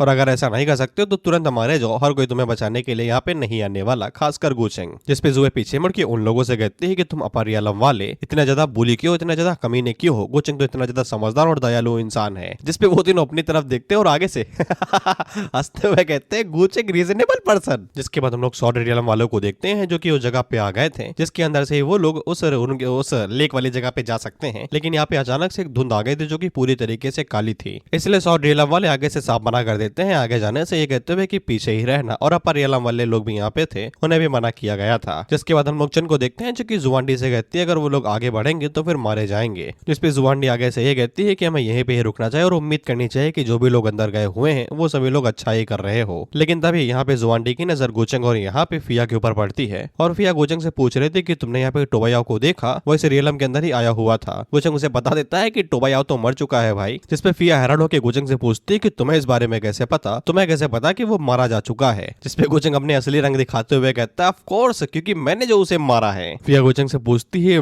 मगर क्यों, तो गुचेंग आगे से कहता है ऑफ कोर्स उसने मुझे उंगल किया इसीलिए तो वो मारा गया, वो बिल्कुल भी जी नहीं नहीं सकता था। जिसके बाद वो फिया से पूछता है कि अब तुम क्या उसका बदला लेने के लिए मेरे ऊपर आओगे, क्या मेरे ऊपर चढ़ाई कर दोगी। जिसपे फिया घबराई हुई थी तो गोचंग उससे कहता है कि कर लो, मुझे कोई दिक्कत नहीं है। लेकिन फिया तुरंत ही मना कर देती है क्योंकि उसके दिमाग के पुर्जे पूरी तरीके से ठीक चल रहे थे। जिसपे गोचंग आगे से ये कहता है कि फिर तो ये बड़ी दुख की बात है। वही पेचन जुवांडी से पूछती है कि तुम क्या देख रहे हो भाई। जिसपे जुवांडी उससे कहती है कि गोचंग की तरफ देखो, उसका एटीट्यूड अपरियालम की प्रिंसेस के प्रति बिल्कुल भी उस तरीके से नहीं जिस तरीके से वो हमारे प्रति रिएक्ट करता है। यानी कि इसने देख लिया है कि गोचंग हर लड़की के लिए काइंड नहीं है। इसलिए जुवांडी के मन के अंदर अब यहाँ पे लड्डू फूटने लगते हैं कि गोचंग यहाँ पे चन और उसको पसंद करता है। ये ख्वाब बहुत जल्दी टूटने वाला है। खैर इसके बाद हम लोग अपरियालम वालों को देखते हैं जो कि इन लोगों से कहते हैं कि जल्दी जल्दी आगे बढ़ो भाई, वो जगह ढूंढ के दो हमें। जिसपे जुए उन लोगों से कहती है ठीक है, लेकिन फालतू की बकवास और बेफालतू में मारना बंद करो। जिसपे वो लोग उससे कहते हैं अगर गोचंग ने तुम्हें दया न दिखाई होती ना, अब तक तुम लोगों की कब्रें बन चुकी होती और उसपे हमें लोग चढ़े होते। खैर उसी टाइम पे सुसेट के मास्टर को यहाँ पे वो रास्ता मिल जाता है जिससे वो लोग लेक के पास जा सकते हैं। और उसी टाइम पे हम लोग देखते हैं कि गोचंग की एनर्जी जुए के साथ इमर्ज हो जाती है। जिसके बाद हम लोग यूमिंग को देखते हैं जो कि फिया से पूछता है कि वो इतना ज्यादा परेशान क्यों है, गोचंग ने उससे कुछ कहा क्या। जिसपे फिया यूमिंग से इतना ही कहती है कि ज्यादा कुछ ना पूछना और गोचंग से दूरी बना के ही रखना। जिसके बाद हम लोग देखते हैं कि यहाँ पे जुए के अंदर जो एनर्जी बाहर निकली थी वो गोचंग के पास आ जाती है, जिससे गोचंग को समझ में आ जाता है कि एंट्री मारने का समय आ चुका है। बाय द वे गोचंग ने ये एनर्जी जुए के अंदर तभी डाल दी थी जब वो अपरियालम के लोगों से उसे बचाने के लिए आया हुआ था। जिसके बाद हम लोग डा को देखते हैं जो कि बाटली लेके खड़ा हुआ था। जिसके बाद डा उस बाटली के अंदर से डेमोनिक एनर्जी यहाँ पे रिलीज कर देता है, जिससे जो काली मिस्ट वहां से निकल रही थी वो बैंगनी के अंदर बदल जाती है, ऐसा उन लोगों को लगता है। जिसके बाद वो मिस्ट यहाँ पे आगे बढ़ती है और नॉर्मल लोगों के ऊपर अटैक करने लगती है क्योंकि उस मिस्ट के अंदर यहाँ पे डिमोनिक क्रिएचर्स थे जो कि ऑफ कोर्स गोचंग के ही चेले थे और वो एक एक करके कल्टीवेटर्स के ऊपर हमला करके उनकी जान लेने लगते हैं। जिसके बाद हम लोग फिया की बोट को देखते हैं और यूमिंग ये देख के हैरान हो जाता है कि अचानक से ये मॉन्स्टर कैसे आ गए जो कि इंसानों को जिंदा ही खाए ले रहे हैं। और यूमिंग को ये मिस्ट जानी पहचानी सी लग रही थी। जिसपे फिया आगे से बताती है कि ये वही मिस्ट है जब हम लोग यहाँ पे डिवाइन स्टोन कॉन्फ्रेंस को अटेंड करने के लिए गए हुए थे और जिस फैमिली अपने लोगों को लेकर कुंड माउंटेन्स की तरफ जा रही थी तभी ये मिस्ट आई थी और उनमें से कई सारे लोग इस मिस्ट के अंदर ही मारे गए थे जो कि पूरी तरीके से उनके क्लैन को यहाँ पे डिस्ट्रॉय कर दी थी। और फिया को ये भी याद था कि यहाँ पे जब वो मिस्ट आई हुई थी तो गोचंग भी उन लोगों के साथ गया हुआ था। इसके बाद वो गोचंग को ढूंढने की कोशिश करती है तो गोचंग उसे नहीं मिलता और उसकी बुद्धि तेज थी। इससे समझ में आ जाता है कि गोचंग इन सभी चीजों के पीछे है तो वो जल्दी से यहाँ पे यूमिंग से कहती है कि जल्दी से यहाँ से बाहर निकलो, जितनी तेज हो सके उतनी तेज। जिसके बाद हम इन 6 को देखते हैं जो कि यहाँ पे पहुंच गए थे। अपरियालम वाले इस डिवाइन क्रिएशन को देख के हैरान हो गए थे और उन्हें यकीन था कि आस-पास यहाँ पे ओरिजिन डाओ भी होगा। वहीं पे जुए को यकीन नहीं हो रहा था कि यही वो लेजेंडरी डिवाइन रियलम है। कैटसुसेट के मास्टर आगे से कहते हैं कि जो सामने टावर दिखाई दे रहा है उसी के अंदर वो एशियन टेक्स्ट होंगे जो कि यहाँ पे उन लोगों ने बनाया होगा जो कि फॉर्मर एशियंट जुआन डिवाइन डायनेस्टी के सैक्रिफाइस होंगे, यानी कि वो लोग जो कि यहाँ पे हेवनली विल के खिलाफ में लड़े हुए थे। लेकिन उस टाइम पे अपरियालम का जो एक एल्डर था वो आगे से यहाँ पे मिरर लेक को देखता है तो उसे अपनी आइस की मदद से पता चल जाता है क्योंकि पहले ही कोई यहाँ पे मिरर लेक की तरफ तेजी के साथ आगे बढ़ रहा है जो कि और कोई नहीं हमारा लिन ही था। तो फिर जो फीमेल लीडर थी वो तेजी के साथ आगे बढ़ जाती है क्योंकि उसे और ज्यादा सब्र नहीं हो रहा था, उसे यहाँ पे वो ओरिजिन एसेंस किसी भी कीमत पे चाहिए था। लेकिन वो जैसे ही आगे बढ़ती है तो फिर जो हेवनली विल थी वो यहाँ पे डिवाइन पनिशमेंट का इस्तेमाल करते हुए उसके ऊपर एक जोरदार बिजली मारती है। लेकिन इन लोगों की यहाँ पे जो कल्टीवेशन थी वो कुछ ज्यादा ही हाई थी, इसलिए लोगों को ज्यादा कुछ भी नहीं होता और ये अपने ऊपर एक प्रोटेक्टिव बैरियर बना लेते हैं, यही कहते हुए कि तुम भले यहाँ पे हाई लेवल के बंदे हो लेकिन इसके बावजूद हमारा भी डाउ कम नहीं है, हमने भी सालों सालों कल्टीवेशन की है तो फिर मुझे किस बात का डर। जिसके बाद ये लोग उस डिवाइन पनिशमेंट को इग्नोर मारते हुए तेजी के साथ आगे बढ़ने लगते हैं। सोसेट के मास्टर आगे से कहते हैं कि ये सभी मॉन्स्टर्स हैं, हम इनके सामने कुछ भी नहीं है सिवाय के चींटी के। इसके बाद इनके जो तीसरा एल्डर था वो आगे से कहता है कि वो यहाँ पे बिल्कुल भी नहीं रुकने वाला, वो यहाँ पे बेफालतू में अपनी जान नहीं देगा। लेकिन जब वो यहाँ पे गेट की तरफ देखता है तो वो दंग रह जाता है क्योंकि वहाँ पे पहले ही गोचंग आ चुका था और ये तीनों भी गोचंग को देख के हैरान थे। सुबह उसे पूछते हैं कि तुम यहाँ पे कैसे आए, तो गोचंग सबसे पहले तो यहाँ पे जो एंट्रेंस थी उसे सील करता है और पीछे मुड़ के अपना डेमोनिक चेहरा उन लोगों को दिखाते हुए कहता है कि तुम अभी तक जिंदा हो, मरे नहीं। जिसपे ये लोग गोचंग के असली रंग देख के हैरान हो जाते हैं और सबसे बड़ा झटका तो जुए को लगा था। खैर गोचंग उन लोगों को इग्नोर मारते हुए सीधा उन तीनों एल्डर्स की तरफ आगे बढ़ता है और जो तीसरा एल्डर था वो आगे से कहता है कि इसने एग्जिट सील कर दी है, कहीं ये हमें मारना तो नहीं चाहता। और सोसेट के मास्टर नोटिस करते हैं कि गोचंग के ऊपर लाइटनिंग नहीं गिर रही, यानी कि डिवाइन पनिशमेंट उसके ऊपर पड़ ही नहीं रही है। जिसपे जुए को समझ में आ जाता है कि यहाँ का जो वर्ल्ड है वो गोचंग से डरता है। ऑफ कोर्स गोचंग ने चाचा की जो सट्टिया पिट्टिया गुल कर दी थी। अगर तुम लोग सोच रहे हो कि चाचा अभी तक मरे क्यों नहीं, तो मैं बता दूं कि चाचा का वो आधा हिस्सा था, आधा हिस्सा अभी भी उस शॉर्ट के अंदर सील है जिसको लिन अनसील करने के लिए जा रहा है। खैर इसके बाद जुए को पता चलता है कि गोचंग अभी तक जो लोगों को दयालु चेहरा दिखा रहा था वो सब नकली था और कुछ भी नहीं। लेकिन उसे ये समझ में नहीं आ रहा था कि गोचंग ने बाहर उसकी जान क्यों बचाई जब वो एल्डर्स उसकी फील्डिंग सेट करने वाले थे उसकी बॉडी के मसल्स को चीर फाड़ के। खैर इसके बाद हम तीनों एल्डर्स को देखते हैं तेजी के साथ आगे बढ़ तो रहे थे लेकिन पता नहीं क्यों इन्हें कुछ लूप सा लग रहा था कि जैसे ही टावर के पास पहुंचने वाले होते हैं तो तुरंत पीछे आ जाते हैं। इसलिए लोग अपनी गाड़ी के ऊपर रोक लगाते हैं और यहीं पे रुक के बात करने लगते हैं कि ये वर्ल्ड अजीब सा है। हेवनली डॉ ट्रांसफॉर्मर के एक तरीके से इन लोगों को यहाँ पे रोकने की कोशिश कर रहा है। जिसके बाद जब वो फीमेल लेंडर अपनी उंगली को आगे बढ़ाती है तो फिर उसे पता चलता है कि यहाँ पे एक वाइड सा है जो उनकी स्पीड की वजह और पावर की वजह से टूट तो जाता है, लेकिन अगले ही पल वो एक झटके के अंदर यहाँ पे दोबारा बन भी जाता है। तभी साइड से गोजंग इनके पीछे आता है और बड़े प्यार से कहता है कि इस तरीके से तो वाइड को पार करना इम्पॉसिबल है। जिसपे ये तीनों कहते हैं कि हाँ भाई बिल्कुल इम्पॉसिबल है, लेकिन इन्हें जैसे ही पता चलता है कि ये गोचंग है तो इन तीनों के ही पसीने छूट जाते हैं और एक खटाक से गोचंग से दूर हटते हैं और उसे पूछते हैं कि तुम यहाँ पे कैसे आए। जिसपे गोचंग आगे से कहता है कि अचानक से दिलचस्पी बढ़ गई तो मैं आ गया। इसके बाद ये तीनों आपस में बात करते हुए कहते हैं कि हमारी स्ट्रेंथ के सामने हम इससे टिक तो नहीं पाएंगे। जिसपे बीच वाला एल्डर आगे से कहता है कि केयरफुली बात करते हैं। जिसके बाद वो एल्डर गोचंग से कहता है कि हमने नहीं सोचा कि तुम भी यहाँ पे आ जाओगे। जिसके बाद वो बताता है कि यह जगह छोटी सी है जो कि यहाँ पे थोड़ा बहुत पावर बना के हेवनली डाओ को रिसीव करी है डाओ के अंदर, और heavenly Dao AKA world source origination से यहीं पे ही छुपा होगा। इसीलिए वो गोचंग को ऑफर करता है कि अगर हम लोग एक साथ उसे ढूंढे तो फिर ढूंढ सकते हैं और बाद में उसे आधा आधा बांट लेंगे। गोचंग आगे से कहता है आधा आधा, लेकिन वो तो मैं पूरा चाहता हूँ। जिसके बाद वो यहाँ पे अपने वेपन्स को बाहर निकालता है और उन तीनों के साथ भिड़ जाता है। ऊपर गोचंग उनके साथ भिड़ रहा था, नीचे हम लोग लिन को देखते हैं जिससे वो डाओ शॉर्ट दिखाई दे जाती है तो वो तेजी के साथ आगे बढ़ने लगता है और उस जो सील थी जिसको यहाँ पे चाचा नहीं दिया था लिन को, वो उसका इस्तेमाल करता है, लेकिन चाचा आगे से मना करने लगते हैं कि ना करो ना करो। जिस पे लिन हैरान होता है कि ये अचानक से रुक क्यों रहा है और कोई लिन को यहाँ पे रोकने भी लगता है आगे बढ़ने से। इसीलिए लिन की क्यूरियोसिटी और ज्यादा बढ़ जाती है कि इस पानी के नीचे असल में है क्या। खैर इसके बाद हम लोग गोचंग को देखते हैं जो कि सिंगल हैंडेडली तीनों को ही संभाले ले रहा था। भाई तीन वेपन है, कैसे नहीं संभाल पाएगा। एक के ऊपर वो माउंटेन सील का इस्तेमाल करता है, एक के ऊपर हेलमेट का इस्तेमाल करता है और तीसरे के ऊपर अपने डिवाइन हाथ से। वहीं पे चाचा गोचंग से कहते हैं कि तुम ये सब कुछ कर रहे हो, क्या तुम्हें डर नहीं है कि बाहर लोगों को ये सब कुछ पता चल जाएगा पर एलम के अंदर। गोचंग उससे कहता है कि जब ये बाहर जाएगी तब तो पता चलेगा ना, और कौन ही बिलीव करेगा इसके ऊपर। जिसके बाद हम लोग लिन को देखते हैं और ये गोचंग को जब लड़ते हुए देखता है तो उसे समझ में आ जाता है कि गोचंग की स्ट्रेंथ कुछ ज्यादा ही भयानक है। इसलिए वो बिल्कुल भी हेजिटेट नहीं करता और तेजी के साथ आगे बढ़ने लगता है उस शॉट की तरफ ताकि वो यहाँ पे अपनी पावर को बढ़ा सके। और वो मन के अंदर यही सोच रहा था कि उसे कोई भी रोक नहीं सकता है, बिल्कुल भी नहीं। और इसी के साथ ये वीडियो यहीं पे ही खत्म होता है और मुझे नहीं लगता है कि ये अभी तक यहाँ पे